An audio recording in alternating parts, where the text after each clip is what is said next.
এই দুষ্টু বাচ্চাটা মেয়েটার ড্রেস চেঞ্জ করার সময় তার দরজার পর্দা খুলে দেয়, যেটা দেখে এখানে থাকা সবাই মেয়েটির দিকে হা করে তাকিয়েছিল।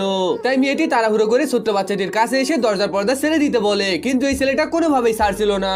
যেসব দেখে এই লোকগুলো ভীষণ মজা পাচ্ছিল, তাই মেয়েটা বাধ্য হয়ে ছেলেটাকে ধাক্কা দিয়ে ফেলে দিয়ে দরজার পর্দা লাগিয়ে দেয়। আর তখন এই ছেলেটা তার মায়ের সামনে মিশে মিশে কান্নার অভিনয় করতে লাগে। এটা দেখে এই মহিলাটা রেগে গিয়ে মেয়েটার দরজার পর্দা সরাতে মেয়েটা ভীষণ লজ্জা পায়। আর এই মহিলাটাকে কিছু বলার আগেই মহিলাটা মেয়েটির চুলের মুঠি ধরে তাকে বাইরে এনে এখানে ফেলে দেয়। যেখানে এই মেয়েটা তাকে কিছু বলতেই যাবে, সেই মুহূর্তে এই মহিলাটা তার গালে চর মেরে দেয়। আর এখানে উপস্থিত সবার সামনে এই মেয়েটির গায়ে থাকা এই জামাটি জোর করে ছিঁড়ে ফেলছিল, যেটা এখানে থাকা সবাই দেখেও মহিলাটাকে কোনো কিছু না বলে নির্লজ্জার মতো হয়ে মেয়েটার বাজে ভিডিও করছিল।